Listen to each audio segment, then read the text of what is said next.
This is the Commodore Club, so-called, on deck 9.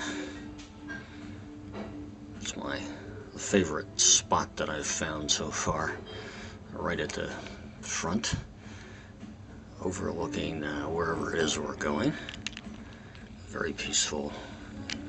Seems to be something of a well-kept secret.